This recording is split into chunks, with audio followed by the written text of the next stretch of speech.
Hi there. What we're going to be looking at in this video is Macbeth Act 3, Scene 4. It's the Banquo's ghost scene. And this is one of Shakespeare's big set pieces in the play. Really, really dramatic, really entertaining for the audience.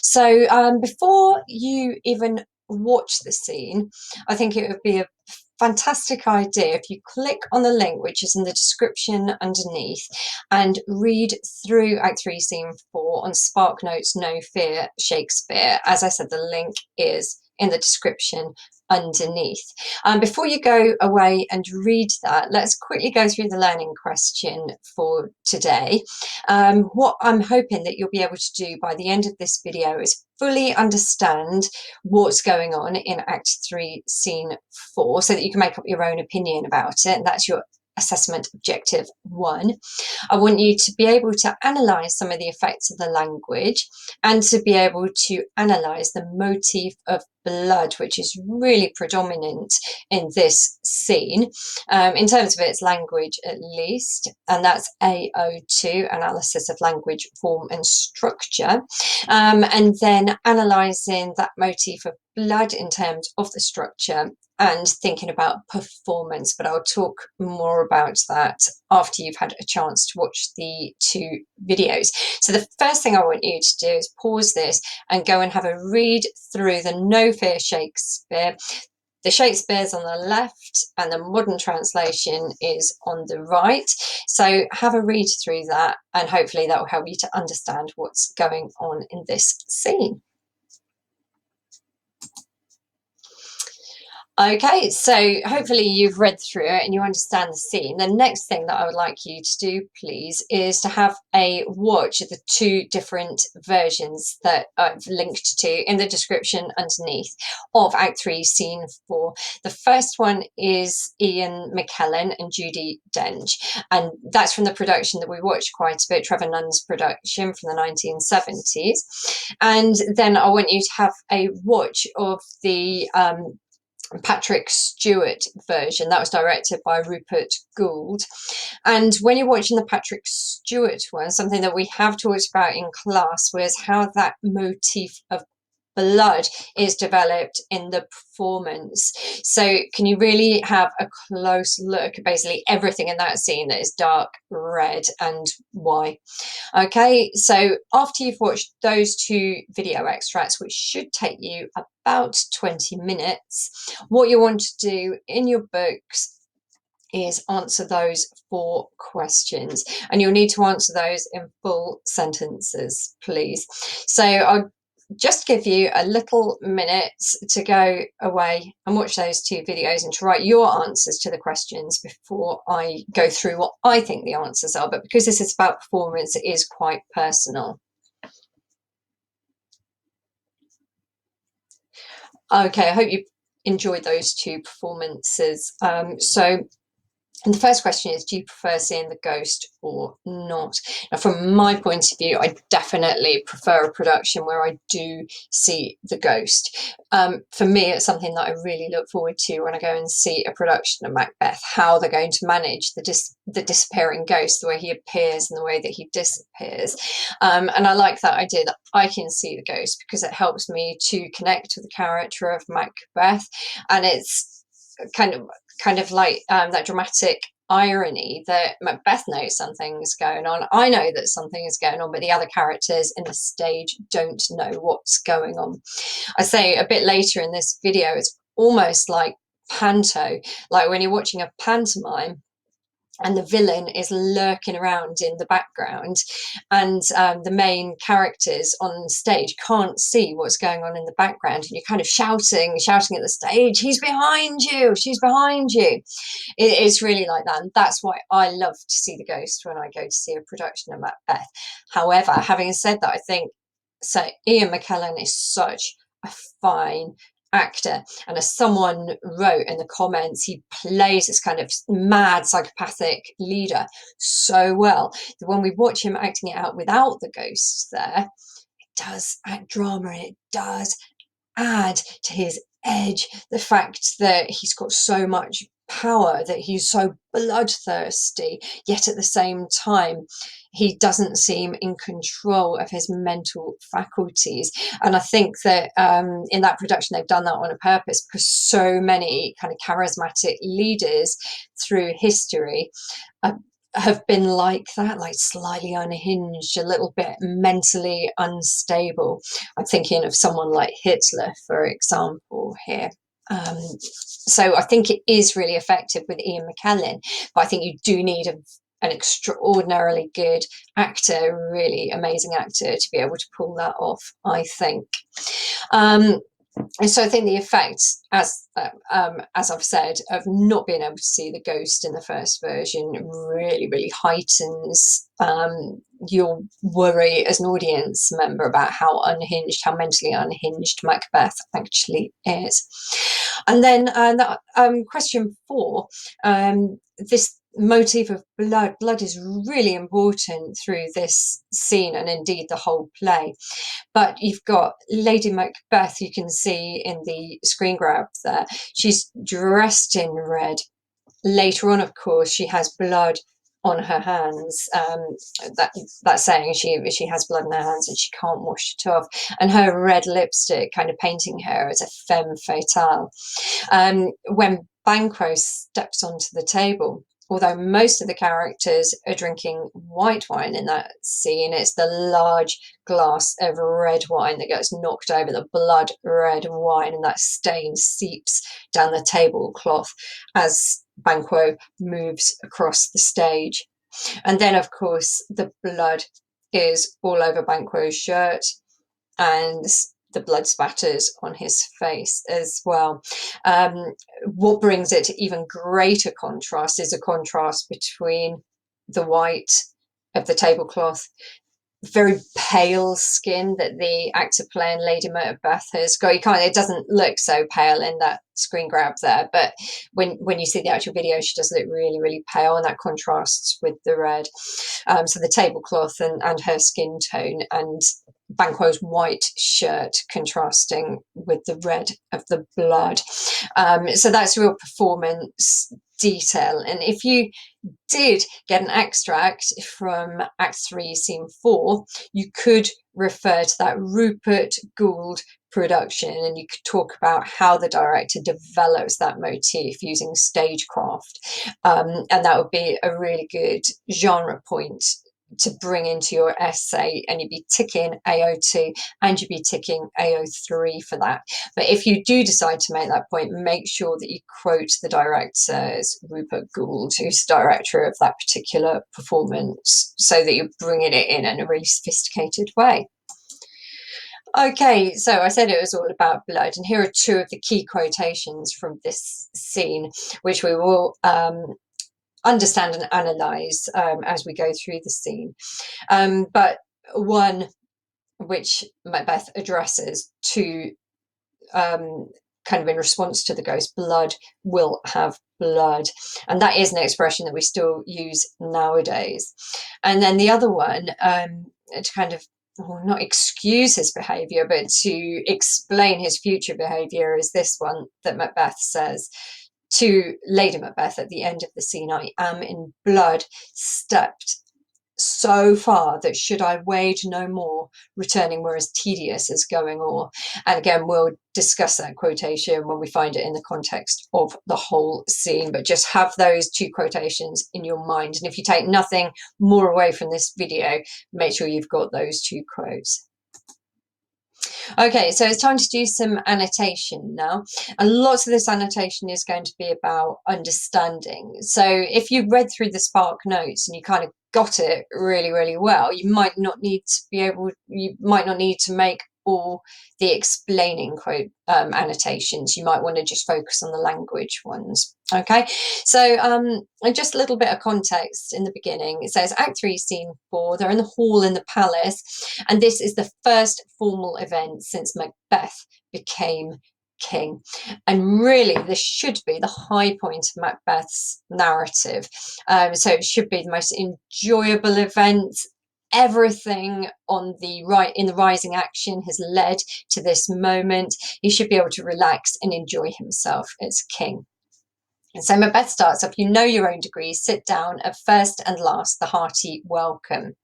So what he's saying here, you know your own degree, so you know your status, you know who's more important than you in society and who is less important with you. Because what would have happened at Macbeth's feast is that the most important people would sit at the top table next to Macbeth and Lady Macbeth, and the least important people would sit on the tables furthest away. So if any of you have gone to a formal wedding, it still kind of works the same, like even nowadays at a wedding, and you'll find that the bride and the groom and the bride and groom's family will sit on the top table, and then kind of like the aunts and uncles that you don't like very much will end up sitting at a table far away next to the toilets, and that still happens nowadays, although obviously it's not lords and ladies in that particular position.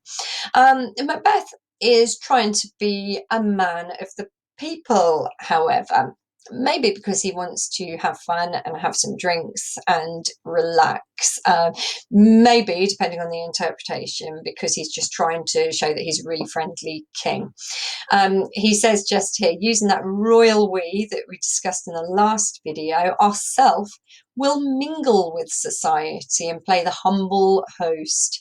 So Macbeth is going to sit amongst the guests at the moment, not at the top table. However, Lady Macbeth, our hostess, keeps her state. She is going to carry on sitting at the top table. But in the best time will require her welcome. So there's Macbeth sitting in the middle amongst his guests, but Lady Macbeth sitting at the top table. Lady Macbeth says, I don't want to give the welcome, you do it for me when you're ready. But before Macbeth gets the opportunity to welcome everyone and formally start the feast, the first murderer appears. And depending on which version of Macbeth you watch, depends on how the murderer appears. If you remember in that Michael Fassbender version that we watched, the first murderer appears and everyone's standing waiting to be asked to sit down, and it's almost like they can hear the conversation between Macbeth and the first murderer. He's been pretty blatant about what he's discussing and make it fairly obvious that murder has happened, something dodgy has happened, but he's not going to, he doesn't really care who knows about it. So in comes a murderer, and in other productions Macbeth will be having a quiet conversation with the murderer. So the first line that Macbeth does, see they encounter thee with their heart's thanks, that's to his wife, that's to Lady Macbeth, but then he starts talking to the murderer. First of all, however, he is going to point out where he's going to sit. I'll sit in the midst.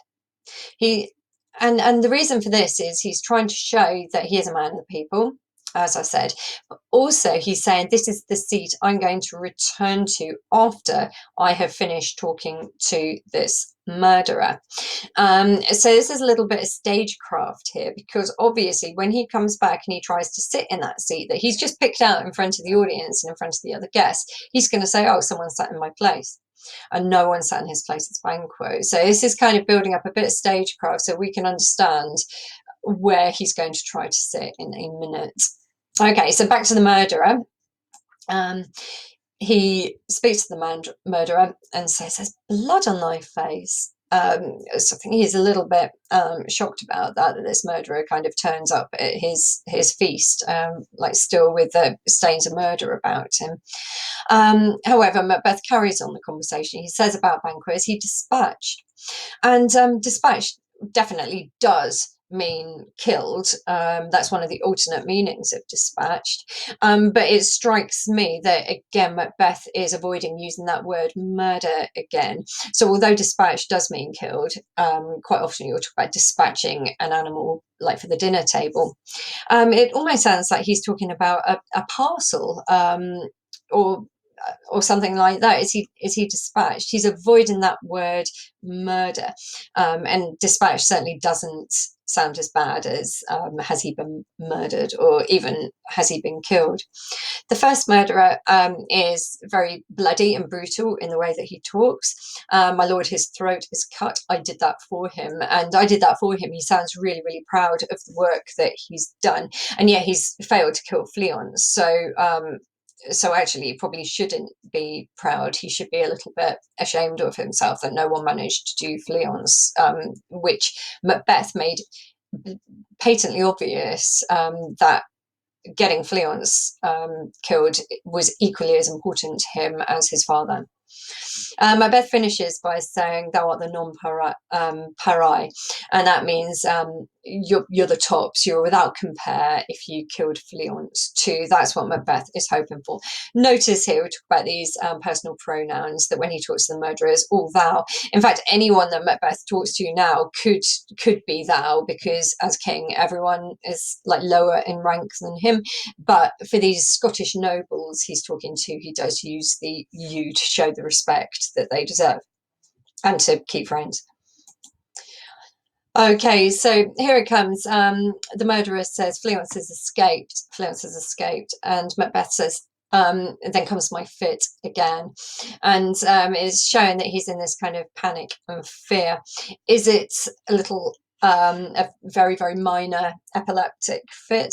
Well, in the Ian Mackellan version, we've seen him, when he's playing Macbeth, actually get so like wound up in what's happening that he does end up kind of foaming at the mouth and having to be looked after, which would be pretty disgusting if you're in the front row of the audience. But it's kind of really clever use of stagecraft, with probably a little pill or something that he has to chew on to get that dribbling and that foaming going on. So is it an epileptic fit? Is it a panic attack, or is he just using language in such a way that, you know, that almost like he's going to faint, or is just all a kind of a mental thing that has no visual signs? That's up to the director to decide on that. And he talks about being perfect again, and he's mentioned this last time he was talking to the murderers in the last lesson that we did. Here comes my fit again. I had else been perfect. And he compares himself unfavourably to how he wants to be, as whole as the marble, founded as the rock, as broad and general as the casing air. So the first two, whole as the marble. So if you think about marble as this really, really dense, tough, durable stone, and that's what he wishes he was, like as solid as that rock, and then founded as in rock. So it's as if he's describing himself almost as a building which has foundations cast into the rock, which be virtually indestructible. You wouldn't be able to bring that down. So we've got here these similes which are showing strength. And then the final simile here in this list, founded as the rock, broad in general as the casing air, the air whirling around the casing air is a symbol of freedom. So you've got two symbols of strength, the marble, the rock, and one symbol of air, the symbol of freedom. And then he contrasts that with how he feels now that he knows that Fleance has escaped.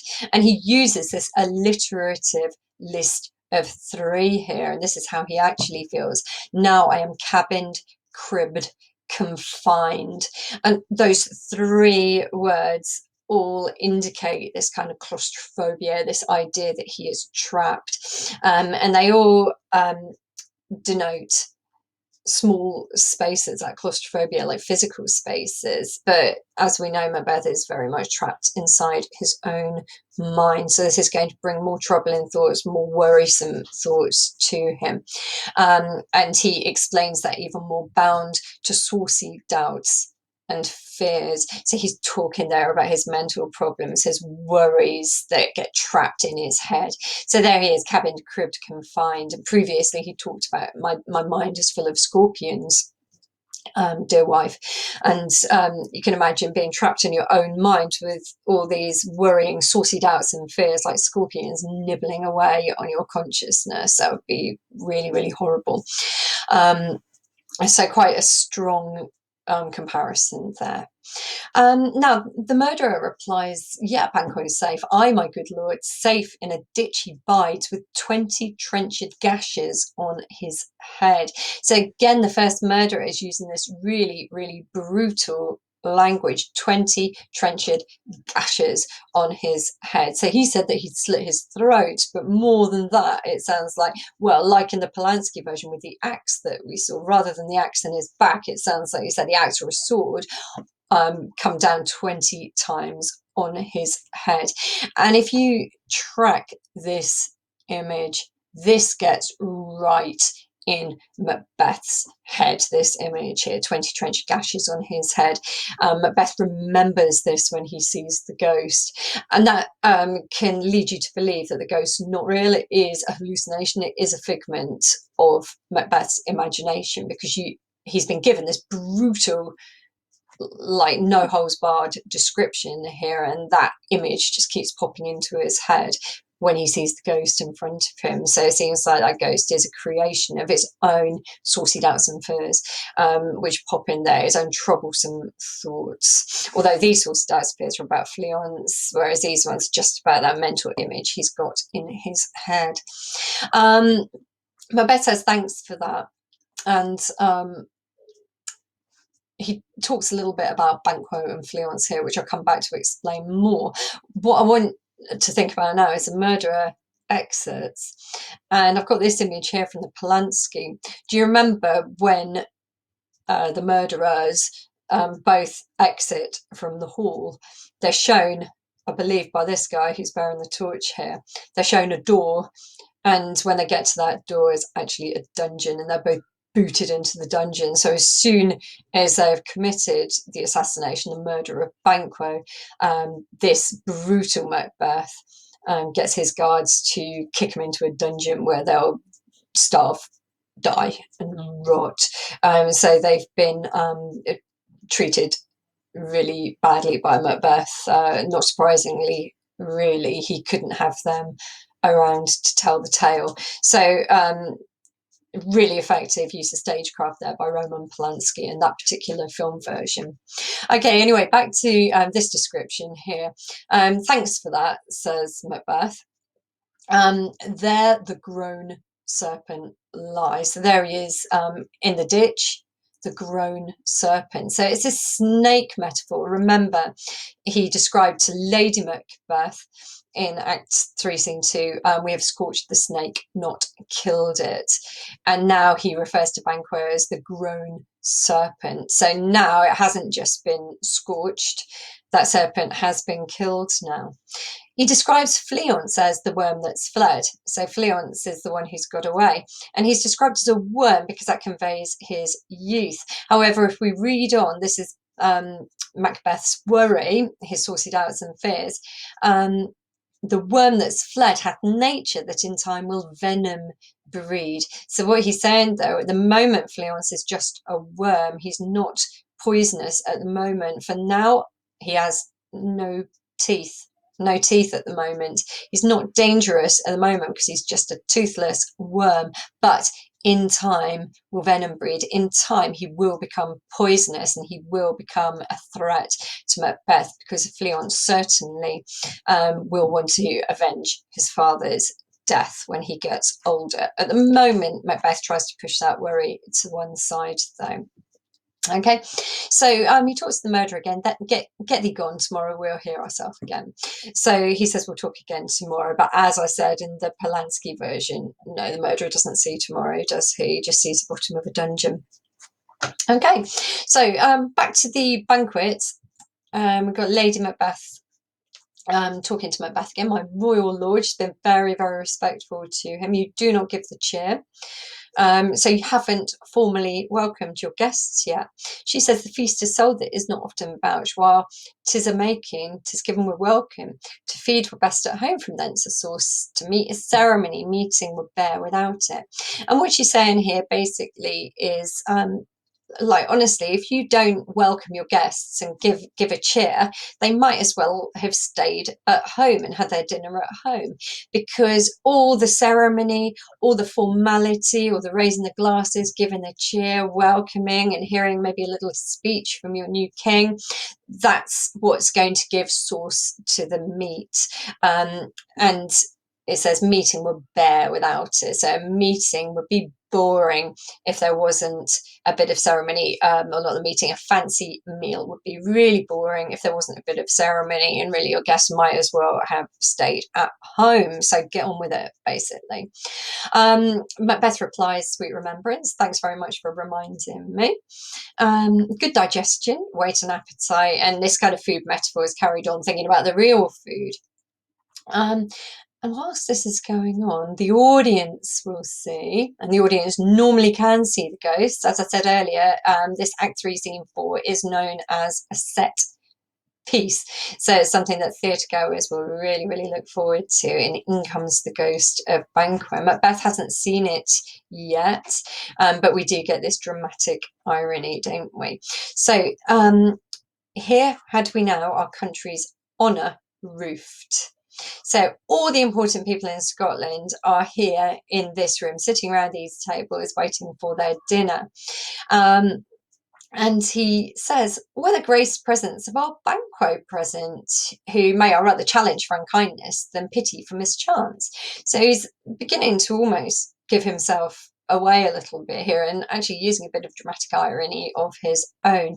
He's saying, oh, I wonder where Banquo is. I wish Banquo was here. And I hope that the reason why he's not here is because he's, not followed my instructions and just decided not to turn up. I hope nothing bad's happened to Banquo.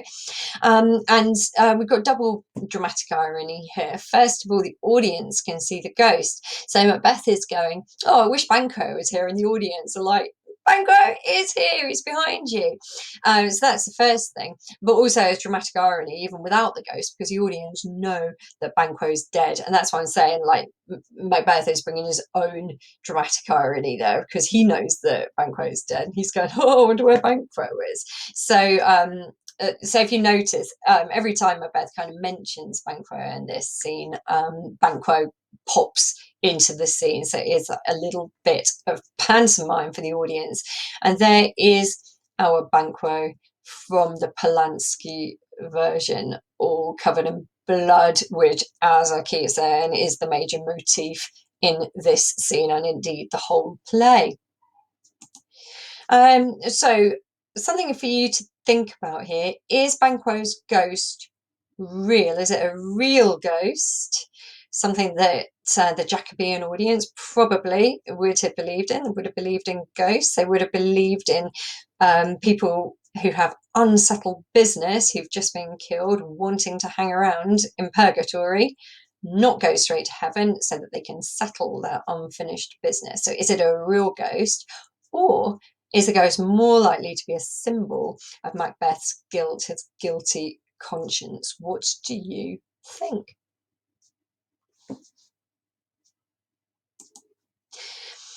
Okay, so there's no right or wrong answer to that. It's just interesting one to think about. I think the answer is, for the Jacobeans, definitely they would think it was a real ghost, definitely. A modern audience probably lean much further towards the psychological element, that it's Macbeth's guilt, but I think it's probably a bit of both, isn't it? I think it's like to think it's a real ghost, but it's also the real ghost that is being created by Macbeth's paranoid, guilty conscience. Okay, so here we go, a little bit more ghost going on here. Ross is really, really formal. So, please, Your Highness, to grace us with your royal company. Really, really flattering terms of address, really flattering vocabulary here. Ross is always a flatterer. Remember, in the Polanski version, Ross plays this kind of double agent. He's working for Macbeth. Like he flits around. It's quite a Machiavellian character in the Polanski version. Macbeth tries to sit down. The table's full. Lennox says, here's a place reserved, sir. Macbeth says, where? He cannot see the empty seat, as Banquo's ghost is in it. As I said before, the audience can see the ghost in most productions, but the guests at the feast can't see the ghost. And remember, Macbeth pointed out where he was going to sit earlier, so he's probably gone back to that seat that he wanted to try and sit in before the murderer came in. It's here, my lord, says Lennox. What is it that moves your highness? So Lennox can tell already that Macbeth's acting a little bit strangely. Macbeth sounds almost like a naughty schoolboy here, doesn't he? Which of you have done this? He wants to know who's pranking him, who's playing a trick on him, who is it he knows that he's killed Banquo? Is it the real Banquo dressed up? He thinks that someone's trying to prank him, really. And this is really dramatic and really entertaining for an audience, the way that Macbeth, is he going to give himself away? Is he going to reveal that he knows more about Banquo's murder than he should? But just asking that and presuming that it's some kind of a trick or prank also really reveals Macbeth's paranoia, his lack of trust in anybody. And then the lord's like, what's going on? What, my good lord? And Macbeth starts talking to the ghost, this direct address, where he's directly talking to the ghost and he's giving himself away. Never shake thy gory locks at me. And here I'm thinking about the 20 gashes, like gory means full of blood and clotted blood, and locks his hair, so it's like his hair is full of blood. Let's look back at that picture of Martin Shaw from the Polanski version again. Can you see his gory locks down here? So you can imagine him shaking those as the ghost. So never shake your thy gory locks at me. And Ross gives an imperative command. Gentlemen, rise, His Highness is not well. Ross is like, this is too weird. I think we need to leave now. Lady Macbeth, she interrupts, sit, worthy friends. And hopefully you noticed in the 2 different productions I had you look at, Judi Dench manages that really calmly. She's very, very firm, but she still remains quite warm in the way that she talks to them, sit, worthy friends. Whereas the other actress, whose name I've forgotten, who's playing Lady Macbeth in the Rupert Goold production with Patrick Stewart, she is very flustered, very aggressive. She's kind of flapping her hands madly about. Sit down. She tries to explain things, and my lord is often thus and hath been from his youth. So he often has these weird little funny turns. Don't worry about it. And she explains more. Upon a thought, he will be well. The fit is momentary. If much you note him, you shall offend him and extend his passion. So what she's saying to them there is, pretend you haven't noticed anything's wrong. Don't upset him, because if you upset him, you'll make him worse and it'll carry on. Then she turns to him and she starts trying to use all the same arguments that she used in Act 1, Scene 7. Do you remember in Act 1, Scene 7, he decided, I'm not going to kill Duncan, we'll speak no further of this, don't mention it again. And she talks him round, and in this scene she tries to use those similar arguments again. So she starts off by challenging his manliness, his manhood. Are you a man? So she says he's not a man. She's mocking him. And this time, though, Macbeth doesn't care for her arguments anymore. Aye, and a bold one that dare look on that which might appall the devil. So he says, yeah, actually, little missy, I am a real man. I am a man, because I'm looking at that, and that's terrifying. That is something from the devil. I can look at it. Still alive. I am a man. Thank you very much. You pipe down. It's got that kind of feeling to it. Lady Macbeth again tries to shame him by belittling him. Oh, proper stuff.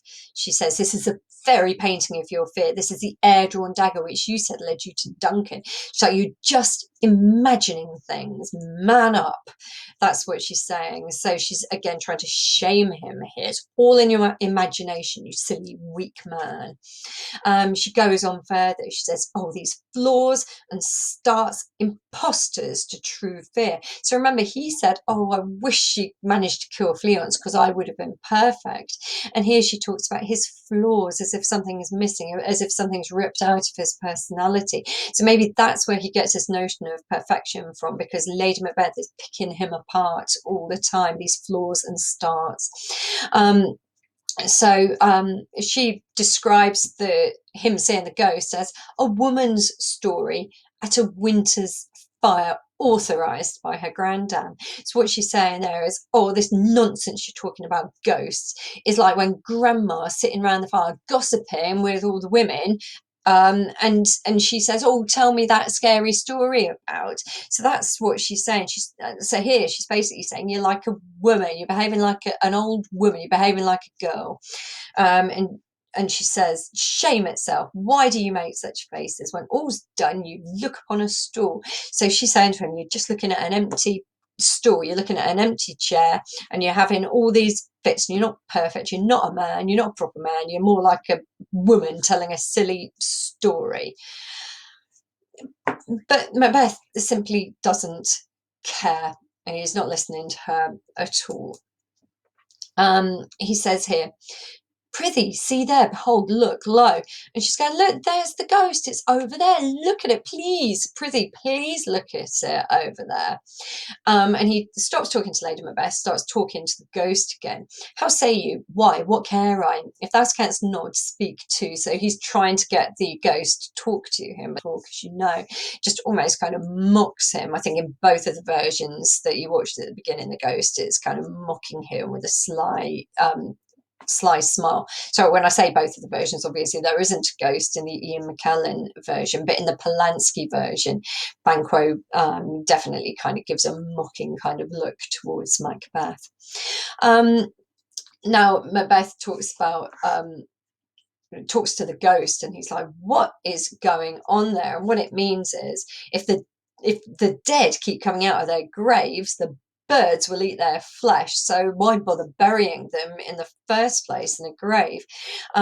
It's a really, really interesting choice of words, charnel houses. This is something horrible, and a charnel house would be something that Shakespeare was well acquainted with, living at a time where plague was absolutely rife through the United Kingdom, much like COVID is at the moment.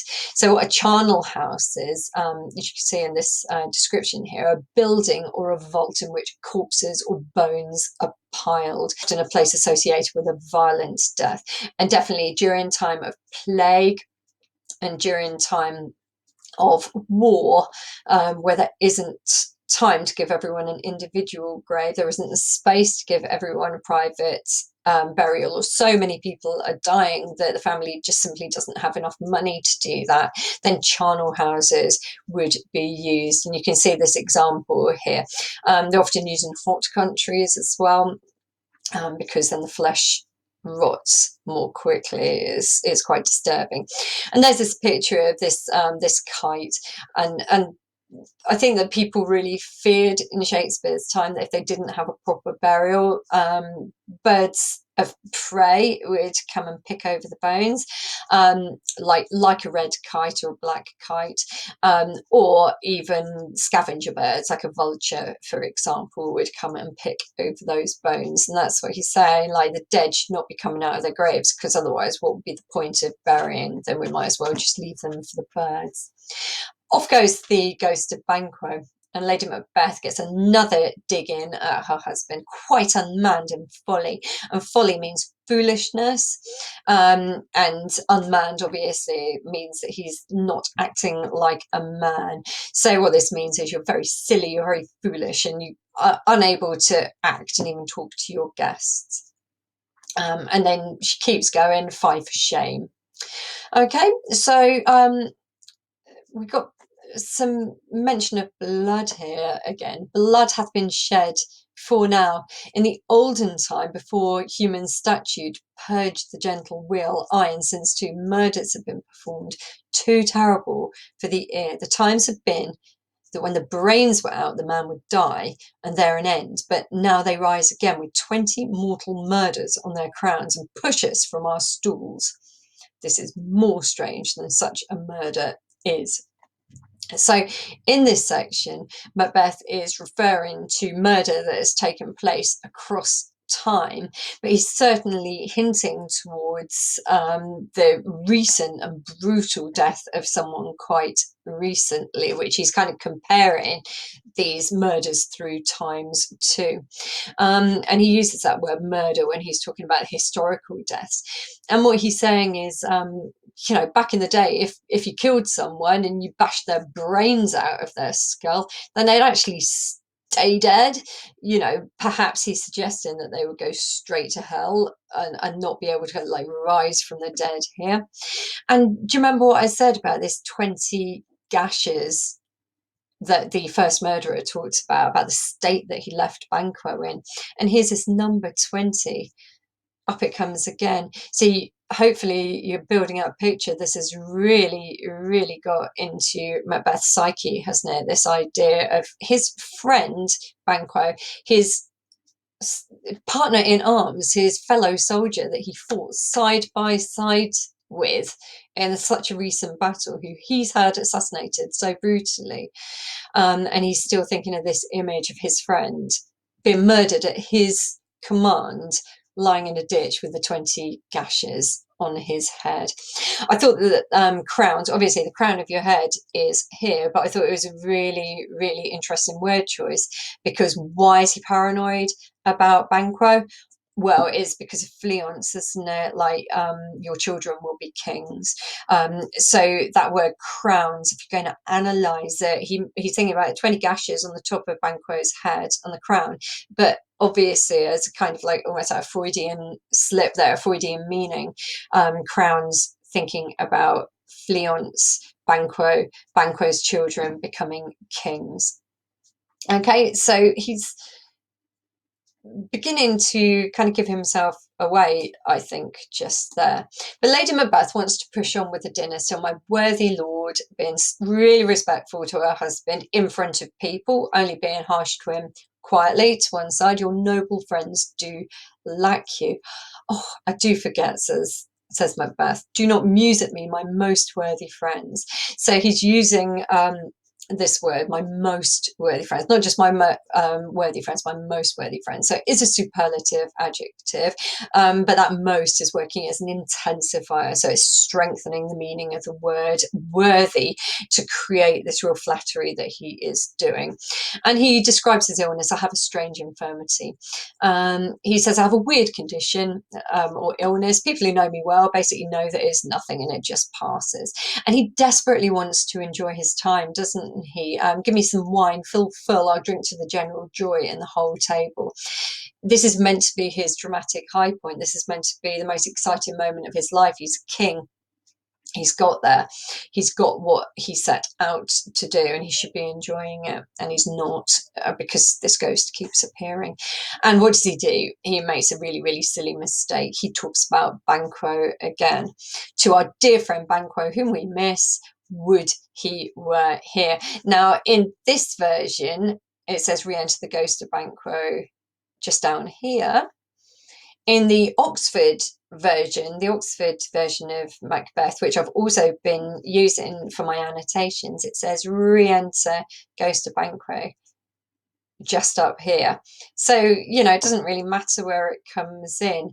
But if the ghost of Banquo is back just here, we've got this pantomime thing again. To our dear friend Banquo, whom we miss, would he were here? I wish he was here.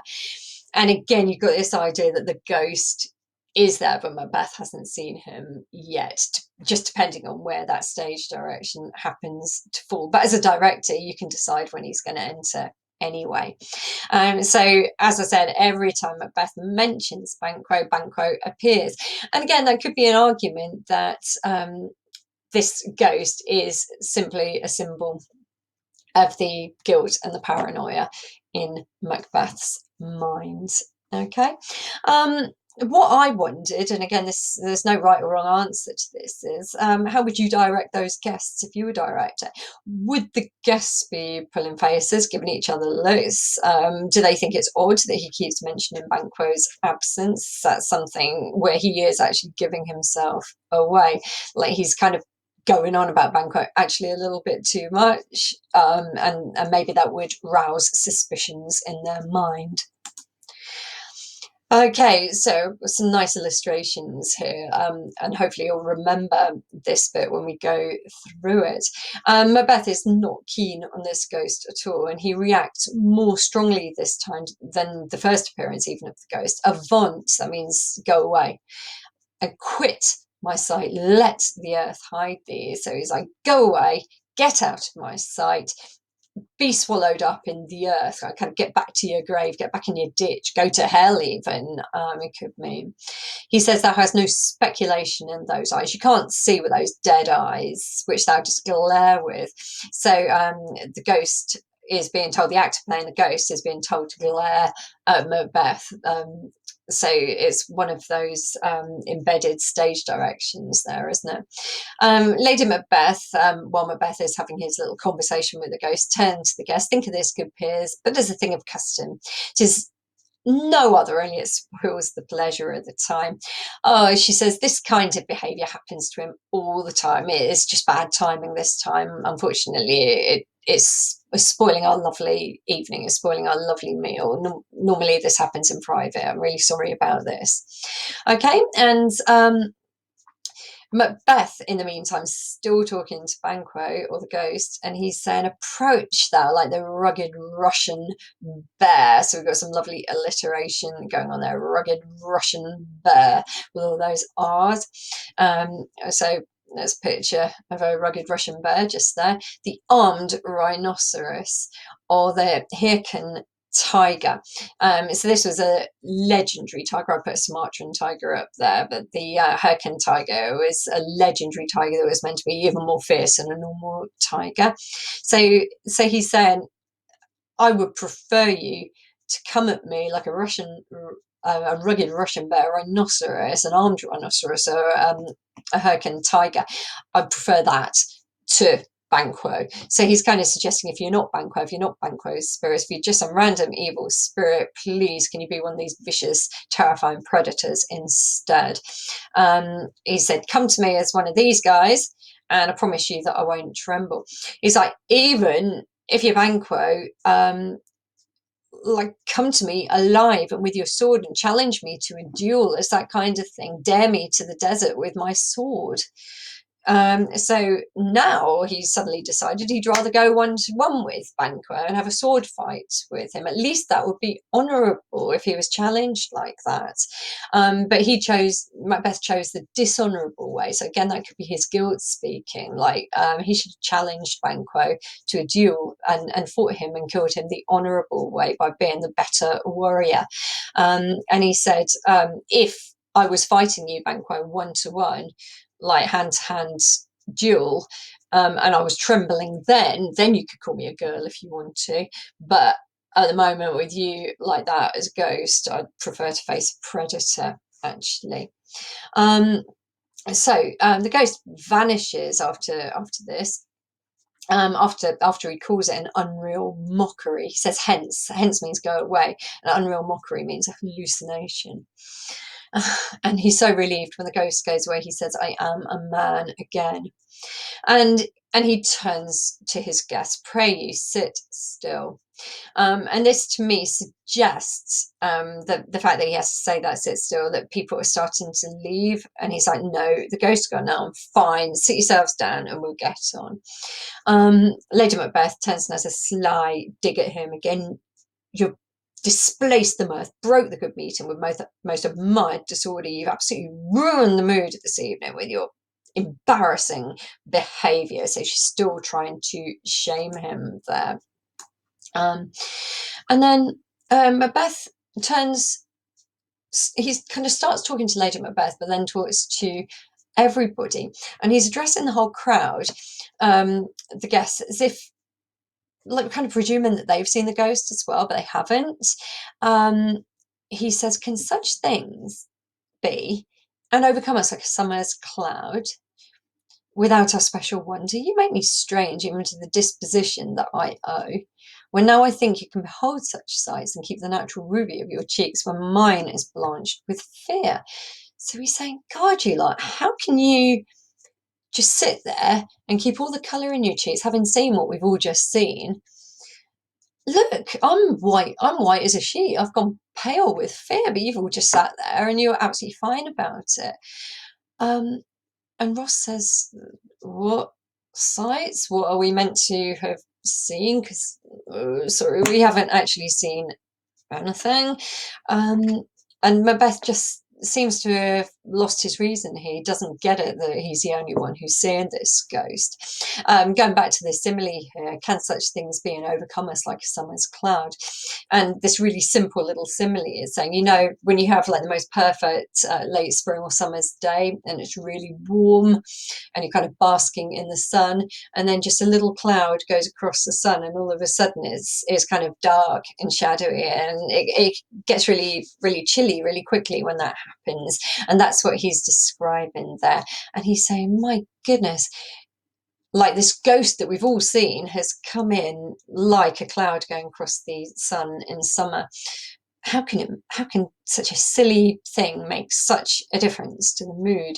And everyone's like, we didn't see this like summer's cloud. We didn't see anything. And at this point, Lady Macbeth realizes that Macbeth seems to have thoroughly lost a grip on reality and on the context and what's going on. And at this point, she decides, right, we need to abandon this dinner. I pray you, she says, speak not.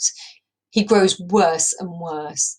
Question enrages him. At once, good night. Stand not upon the order of your going, but go at once. So we've got that repetition of at once, which really highlights the urgency of Lady Macbeth to get rid of all those guests.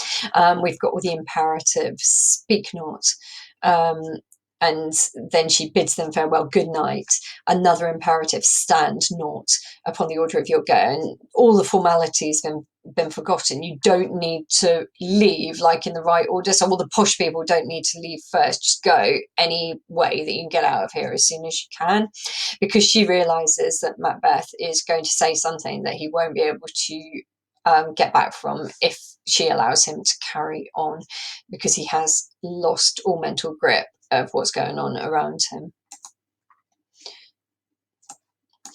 Okay, Lennox, it's polite good night, better health attend his majesty, and Lady Macbeth a kind good night towards. They all leave, just leave the Macbeth couple behind, Macbeth and Lady M. And here you can see this blood motif being developed further. And Macbeth is talking about the ghost. It will have blood. They say blood will have blood. Now, nowadays, blood will have blood means like if you do something violent, one violent action will cause another violent action. It doesn't necessarily nowadays refer to death. I think here it does relate to death. Macbeth realizes at this point that because he's killed to gain power, then he's going to get some back at him. Others may be happy to kill him so that they can seize power. Blood will have blood. And what blood will have blood kind of refers to, in a more kind of metaphysical sense, is karma. This idea that what goes around comes around, what comes around goes around. So if you do something bad, you're going to get that repaid to you. And then he talks about how murderers through the ages have been exposed, and some of these we've seen already. Stones have been known to move. Do you remember that proverb that we talked about in the last lesson, that if you get away with murder, then the walls or the stones and the floor can start speaking and give your secrets away in that proverb. So he says here, stones have been known to move, trees to speak. So murderers be given away by trees speaking. Augurs and understood relations have by magpies, choughs, and rooks brought forth. So these birds, magpies, choughs, and rooks, these three different birds have known to be harbingers, messengers, who will tell people that murder has been committed. And I was fascinated by a magpie being called a maggot pie here, and I like a really, really quick search, found loads of pictures, magpies eating maggots. So that must be where their name comes from, which is disgusting. Nothing really to do with Macbeth, but interesting and disgusting. The secretist man of blood. So even the most cunning, secretive murderer, man of blood, this murderer has been given away by birds bringing messengers, by stones moving or trees speaking. So like all these different aspects of nature, even man-made things, can give away murderers. His paranoia here. And do you remember in Act 3, Scene 2, when Macbeth was talking to his wife, he said, "The only person I fear is Banquo." But that didn't last long, did it? How sayest thou that Macduff denies his person at our great bidding? So Macbeth knows Macduff's absence, and our great bidding suggests that Macduff was told to attend this feast, and Macduff did not attend the feast. So he's set his stall out clearly. He is not a friend to Macbeth. Lady Macbeth says, "Did you send to him, sir?" She's polite and respectful to her husband now that they're one-on-one. She's been really rude to him aside, but maybe that's because she was trying to control her panic at the way he was behaving. And here we find out something really unpleasant about Macbeth, which just it kind of solidifies what we know about him not having a trust in anybody. He says, in his house, in Macduff's house, I keep a servant feed. So he's paying a servant to work for Macduff, and that servant's not really a servant, he's really a spy. So Macbeth has a spy working at Macduff's home. So that servant will probably overhear all the conversations. So Macbeth is showing his paranoia, but probably getting reports back that Macduff hasn't much positive to say about Macbeth. Macbeth explains to his wife what his next plan of action is. Betimes I will to the Weird Sisters. So soon I'm going to go back to the Weird Sisters, the witches. And this means, more shall they speak, for now I'm bent to know by the worst means the worst.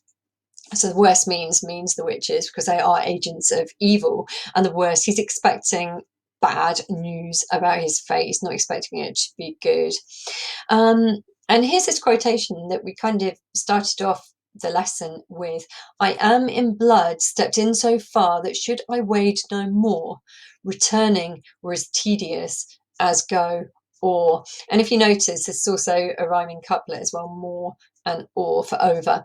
And what this means, if you can imagine a flowing river of blood, so maybe imagine the River Thames, something like that, and it's flowing along, but it's all blood. And what Macbeth's saying here is, I have waded into this river, and I'm actually at the deepest part in the middle of the river.